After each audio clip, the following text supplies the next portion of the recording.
Welcome to Be Your Own Boss, where we dive into the extraordinary stories of individuals who dare to dream big and live life on their own terms. In today's episode, we're thrilled to introduce you to Tommy Lynch, a young entrepreneur who turned a $3,000 school bus into the ultimate adventure machine during the COVID pandemic. Tommy's journey across 35 states is nothing short of remarkable, filled with thrilling escapades like a propane explosion, ghost hunts, and even conspiracy theories. His story is a testament to how a little reckless curiosity can lead to epic tales you won't believe. Join us as we explore how Tommy transformed a school bus into a traveling experiment in freedom, and how he's now building a digital empire in TikTok shop marketing. Using AI, automation, and a community of creators, Tommy is disrupting a $100 billion industry. From exploring haunted asylums to hunting monsters at Skinwalker Ranch,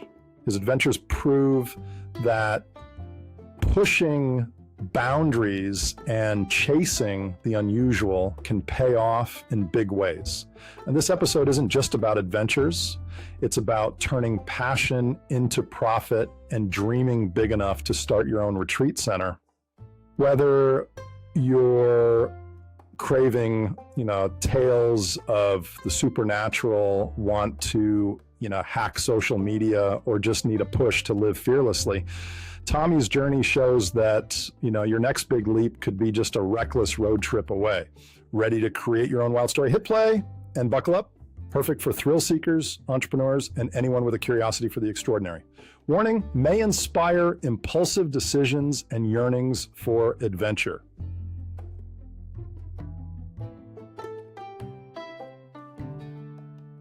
All right. Greetings, everyone. Welcome again. I have Tommy Lynch, and then he's going to kind of go over his background and go from there. Greetings, Tommy. Thanks for having me on, David. I appreciate it.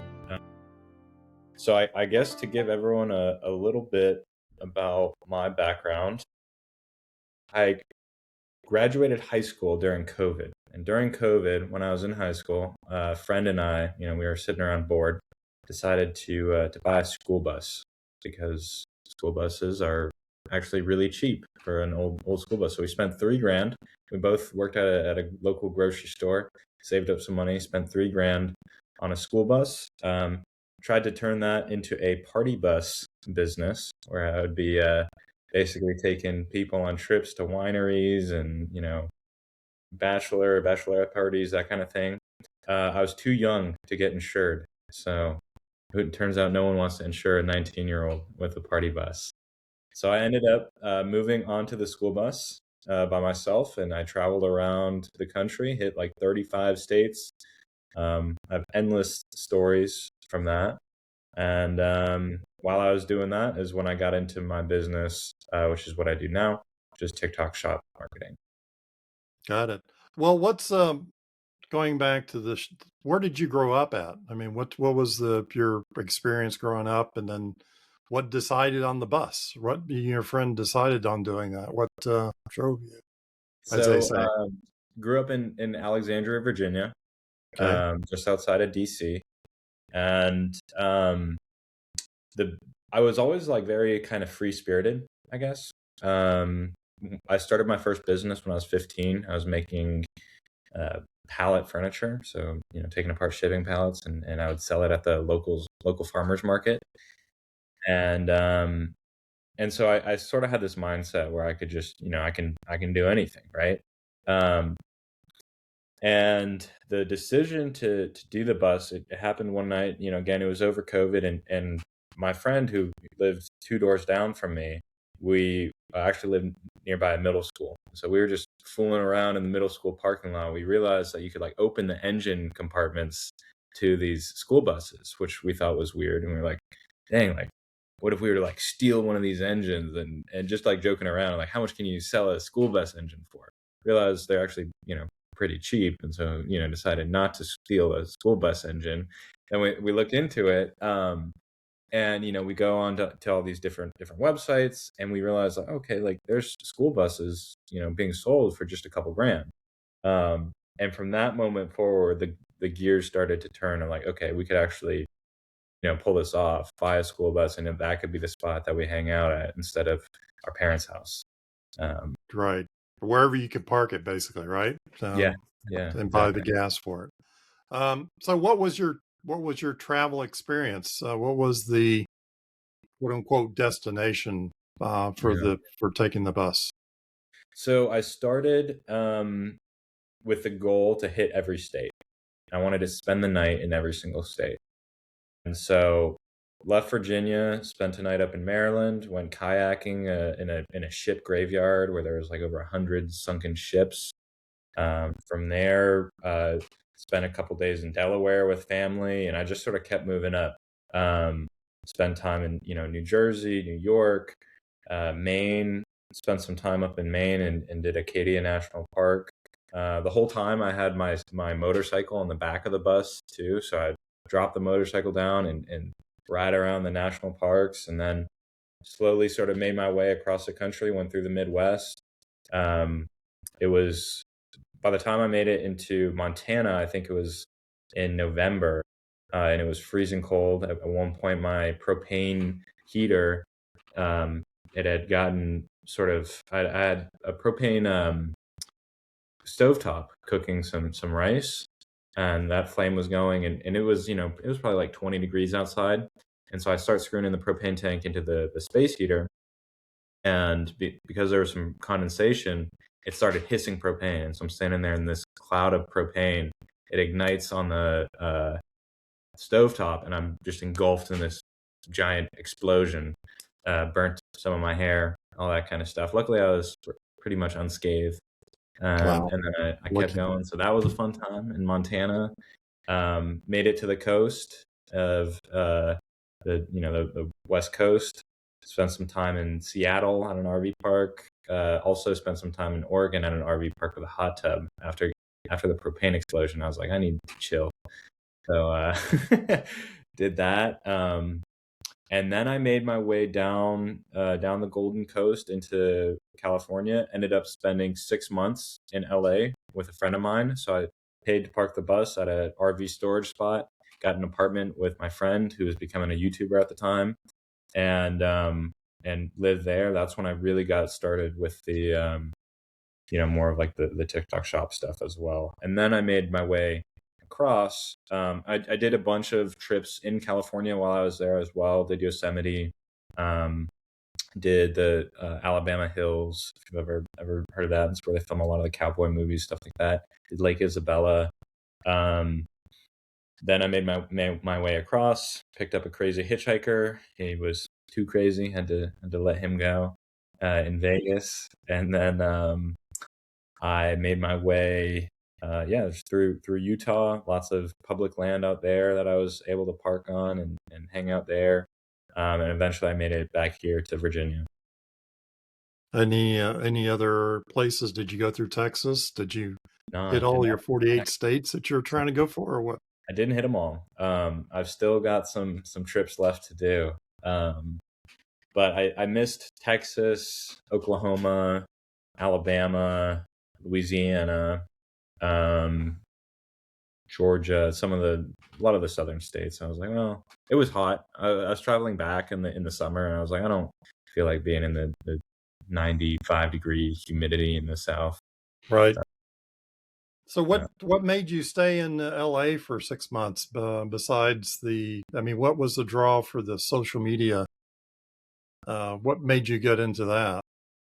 so I'd already I enjoy making videos. Ever since I was a kid, I'd kind of had a passion for it. Um, And then when I moved into the bus to start, I was editing content for like a real estate coach, and I sort of grew that business over time. And when I was in LA, and I moved in with my buddy, who I went to high school with, and he actually had some clients that he was doing social media work for, but he was trying to do YouTube full time, so he actually handed those clients over to me, and I got some good results for them. And then that's kind of what started that. While I was out there too, it was just a fun time because a lot of the guys out there, they're big YouTubers, and so we were just always running around doing different video shoots, and I was doing my freelance video editing and social media content production work from the apartment. Now, do you feel like you can expand on that? I mean, it seems like audio or video recording. I mean, L.A. I mean, you're right there with Hollywood. Any thoughts when you're there about that, or is that kind of like down the road? Not really. In my opinion, Hollywood's kind of dying. It's very, very restrictive in terms of like the what you can and can't do. At least compared to like social media content, right? Like a big YouTuber, they can make whatever kind of video that they want to do. Now, sure, they have all the responsibility to do that. They're taking more risk, I guess, but I think that generally that's a little bit more freeing, a little bit more fun compared to like, being an actor on a Hollywood set where you have to do exactly what the producer and director tell you to do. And that can be a little bit more compromising as well. I know there are some YouTubers on there that do like little short skits. Hmm. I mean, one of the names escapes me, but they do a lot of sci-fi because I'm into sci-fi. I don't know if it's something dark. I forget the name of the. So have you gotten into like little shorts videos that kind of might me tell a story? Or I mean, soon social media kind of gets you into that game anyway. Yeah. So for YouTube specifically, I mean, obviously there's a million different types of content that you can do. Um, I never took YouTube super seriously. So it's more my buddy, he's a big YouTuber now. He's got over 2 million subscribers, and he, runs around the whole world looking for different monsters and ghosts and cryptids and all kinds of different mysterious things like that. And so he does sort of like that where it's real content, but it tells a story. Um, and so that is definitely a piece of that. Like every content kind of has to tell a story. Other YouTubers that I've got out there, like I've got one where his thing is he'll spend 24 hours with someone in a certain profession. So he might spend 24 hours with the cops and go on a ride with cops or with EMS people. I've got another YouTuber who does sort of explore different Hollywood things where he'll try to sneak onto a Hollywood set for Spider-Man or Batman or something like that. So all the different YouTubers, they've all got sort of different categories of content that they do. But it was never something that I got really into outside of just like helping out and being on these different videos. And All right. So what specifically were you helping out with?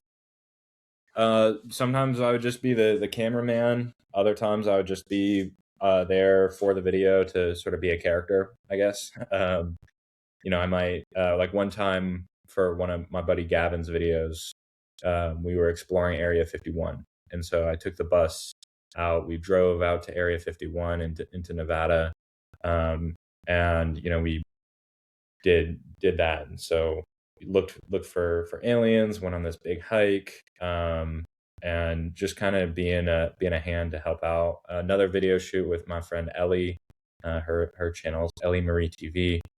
She actually flew me out to again, it was in Nevada, looking for a crashed airplane. And so we went, hiked for 12 hours, and I was there to kind of hold the camera and you know help her with the production of the video. Gotcha.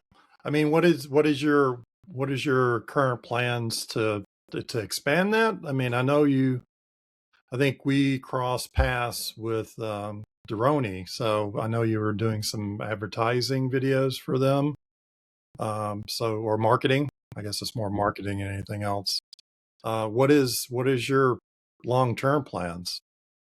So the like when we were working together with Deroni, like I was again just making content, and so I'd make some TikTok videos, short form content that could get posted to different platforms and stuff. Over the past few years, I've moved into the agency space, And so now I run a full service TikTok shop marketing agency. So basically, I look for brands that I want to partner with to help them, go viral, go consistently viral on TikTok shop, and turn that into a profitable sales channel. So that's what I've built now. I've got a creator community with over 500 different creators in there that we kind of leverage to help make content, and help the brands that we work with. Long term, I kind of look at it as, looking at the whole industry, and I want to build almost like infrastructure for the industry, like digital infrastructure. And what I mean by that is basically um, automating as much as possible. And so we use a lot of different web apps, and online tools to do marketing work that we do for our clients.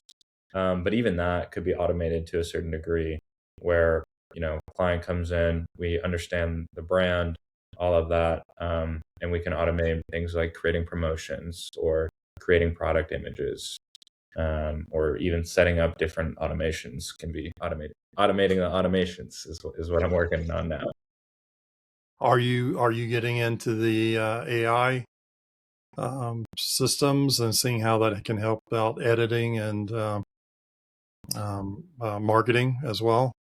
100%, yeah. So a couple weeks ago, I got into Claude, set up Claude Code and all of that, understanding all of the different ways that you can use AI, connect it to different systems using like MCPs, connecting it to different APIs, and building a system that basically is using AI to make decisions and create different things, whatever that is. So like, for example, there's a platform that we use for product image creation. And so, you can go ahead and maybe create 10 different product images using a specific prompt. Right now, it's up to us to input that prompt.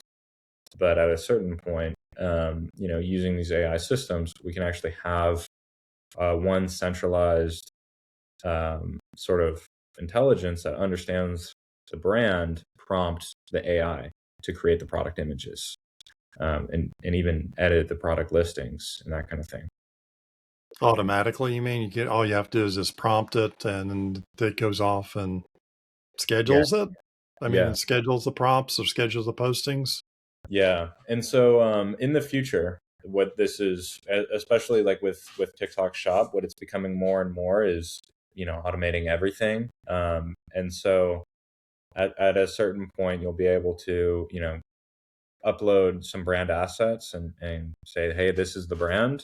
And then from there, it'll write all of your copy. It'll message all of your affiliates. It'll, edit your product listings, all of that.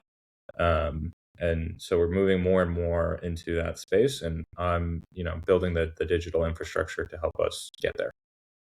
Now, from putting your business hat on, what does that mean in terms of revenue? How do you generate revenue from that? Is it the TikTok um, influencers pay you for that service, or is that how you generate revenue from that?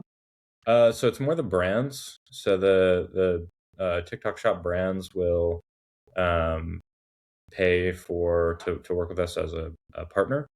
Right. Um, and then they are selling their product on TikTok Shop. And so if they, go viral, or, they can generate, there's brands doing tens of millions a month on TikTok Shop. So there's that revenue potential for them. Um, and then, of course, we get a commission share because we're positioned as like a growth partner. And so that's kind of how we generate our revenue. Now, is these big brands or is these unknown brands or all over? It's sort of all over, and so there's brands that are really big and get into TikTok and make it work that way. There's also brands who are brand new and they're bootstrapping, and they'll blow up on TikTok as well. That's one of the great things about the platform is that anyone can go viral and make it work. So it's not as prohibitive compared to like if you want to sell in Walmart, right, you already have to be doing a certain amount of sales volume for that to be an effective channel. On the Walmart brand, you mean, or of the Walmart brand? Like if you were in Walmart as a retailer, and Got it. same thing like with Amazon, right? Like you have to Hmm. spend a lot on ads to make Amazon an effective channel. But with TikTok, anyone can get set up, and if they want to create content and go viral, they can do that. And you can have explosive growth without needing a huge upfront investment. Gotcha. That's the way that you want to go. I mean, what do you see your current outstanding, like 3 to 5 year plan for all of this? Is it do you have some goals set as far as revenue, or do you have how many subscribers? What is your metric for measuring success? So, and I think too, like, I don't know, I used to get really wrapped up in the numbers. Oh, I want to make, 100,000 a month or whatever it is. But right now I'm a lot more focused on inputs and what it is that we're actually building. And if I can build what I have sort of envisioned, to me, that's what success really is. Yeah, well, to me, it's always on a daily basis. What did you do today, right? And it's a cumulative effect. And Yeah. eventually, you should hit your marks, depending on what you're doing today. Yeah. It's always the goal is just the plan that you typically throw out the next day. But it is a goal, right? You got to set some goals, or you just aimlessly going and doing something. What is? I mean, you say 100 customers or 100 people that you want to help with the brands.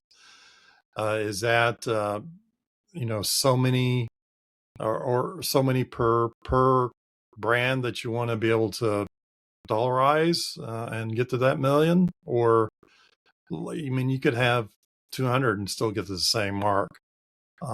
Just depending, or 50 and get the same mark, just depending on how big they get. Yeah. Right. Yeah. Well, in when I say $1 million a month case study, I mean like $1 million a month that a brand is doing that we help them with. Oh, gotcha. So that's all right. yeah. Great. Any other stories? I know you said about the one with the downed plane. Yeah. I mean, Can I've you get got a little stories. bit more on that one? Sure, I've got stories for days. So the down plane one was fun. That was basically a long hike, through the desert and up this mountain um, to this old CIA plane that had crashed on the side of this mountain. Um, there was a time that I spent a night with a convicted felon, and that was for another YouTube video. And so there was this guy he had been charged with first degree murder. It was this gang killing where he killed these two girls, and then he gets pardoned, 15 years later, and after a year being out of prison, he gets into this YouTube video. We drive him out to Slab City, which is like this unincorporated city in the middle of the California desert, where there's no police officers, there's no mailmen, there's no one to take out the trash. It's basically like a bunch of drug addicts living out in the desert. So that was an interesting time. And there was another time that I picked up a hitchhiker who I think he was suffering from withdrawal or something, and he sort of had all of some screws loose, I guess. And he quickly began to think that he was like my best friend and that we were gonna travel the world together. And so I was a little worried. And during that time, we were driving through a heat wave in the Mojave, and I was just totally exhausted with this guy. I thought, at some point that he might just try to take me out or something. I had no idea, just because he was so unstable. And luckily, I was able to drop him off on the Vegas Strip without having to take him with me across the rest of the country. That was a fun time. I've gone looking for monsters on some different video shoots. Which monsters? You mentioned that a couple of times. So which monsters was your friend going after? So he's gone after basically any monster you can think of. Bigfoot, aliens, ghosts, demons, possessed dolls. One that I went with him for was actually looking for what's called skinwalkers, which is like a native legend of basically these shape shifting spirit beasts that can transform into different animals and things like that. And so we were at a place called Skinwalker Ranch in Utah. I've heard of that. Yep. Hear that? Yeah, there's a show on that. Um, and while we were out there, we saw these like giant wolf prints that were like this big. That was kind of terrifying. Um, and so there's I've gone looking for some monsters. I've stayed in haunted houses, things like that. So What's you said what's the scariest one that you've come across that just totally took you by surprise? That's a good question. So there was an interesting one when we were in Point Pleasant, West Virginia. We were looking for Mothman. Mothman? Yeah, and that's a fairly famous one. It's, a couple of sightings of basically this giant moth man with like red eyes, and he was sighted before a bridge collapsed, and different things like that. But while we were there, we were filming people on the street. We were there for this Mothman festival, this big festival that they have, and a bunch of people sell merch and different things like that. And so we're interviewing people on the street, and we talk with this police officer, and we're like, "Oh, have you heard of Mothman?" He's like, "Oh no, I don't know about Mothman." But that hotel room right there, we get calls all the time for hauntings in this specific room. And one time, we got a call, and this lady had been attacked by this demon, and she had all types of scratch marks on her back. And I had taken a picture of it, but then it got deleted off of my phone. And I was like, dang. And this is from a police officer telling us this. And so that was pretty spooky. Did you stay in the room? No, we should have, but I wasn't trying to get too involved with that. Early on, this was actually before I even moved onto the school bus. And this was for a YouTube video that I made. I spent the night alone in an abandoned asylum in Laurel, Maryland, called Forest Haven. And so this was a place where I think it started in the 1920s, and it was like this. It was honestly like a kind of picturesque mental institution where people with disabilities could come and learn new skills and that kind of thing. But then eventually it sort of got, the funding got cut, and there was all these cases of abuse and neglect, and it just went downhill very fast, and then officially closed in the 90s, but it's been standing there ever since. And so one night I snuck in and slept in one of the buildings there. And I felt like throughout the night, I felt like, a push on my shoulder, getting tugged on my legs and that kind of stuff. And it was weird. It was almost like, sometimes like when you're sleeping and you jerk, but I didn't think it was that, but who knows? That was a fun time. That was kind of scary. So yeah. Did he have any way of capture? What was his intended purpose? Did he capture it on video? Did he have other ways of trying to capture evidence? Was he capturing evidence of the existence, or just a seeker? So for what my buddy and his your buddy, or whichever. Yeah, that's the goal, right? The goal is to find proof and show that that these things exist. And so as of yet, we haven't gotten definitive proof. But there have definitely been some interesting things caught on camera as well. So. Oh, you mean interesting things on camera? Was that in the videos that he uploaded? Yeah, yeah. His videos are great. Of course, he's gotten it nailed down where they're just super entertaining, and a lot of he does a good job with his videos. His name is Groovy Gavin. Okay.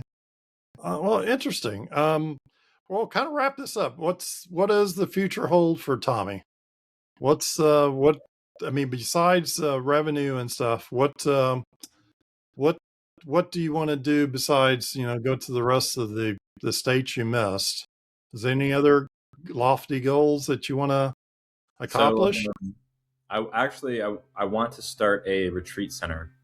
Um, Retreat and center. so I want to get a big piece of land and have invite people to come and at first start with like Airbnbs and that kind of thing, but then basically have like a spiritual retreat center where people can come and unwind and find peace and live in kind of a communal type of way. So that's one thing, one of my many goals. But there's lots of goals, and looking forward into the future. I try not to predict too much, but there's definitely a lot that I'll be doing. Okay. Well, thanks, Tommy. I appreciate your time. And I appreciate you joining us today. So any last words, and then we'll wrap it up. I think that the way that I'd want to end it is basically telling your audience that they are the creators of their own reality. They can live a life that is far beyond their wildest dreams. They just have to trust, believe, and take those first steps. Okay, Tommy. Thanks. I appreciate it. All right. Thank you. I appreciate it. See you. As we wrap up this thrilling episode of Be Your Own Boss, we hope Tommy Lynch's incredible journey has inspired you to embrace adventure and pursue your passions fearlessly. From transforming a school bus into a mobile adventure hub to building a digital empire in TikTok shop marketing, Tommy's story is a testament to the power of creativity and determination. Remember, whether you're chasing ghosts, exploring new business ventures, or dreaming of your own retreat center, the key is to take that first step and trust in your vision. As Tommy reminded us, you are the creator of your own reality, capable of living a life beyond your wildest dreams. Thank you for joining us today. If you enjoyed this episode, please subscribe, leave a review, and share it with fellow thrill seekers and entrepreneurs.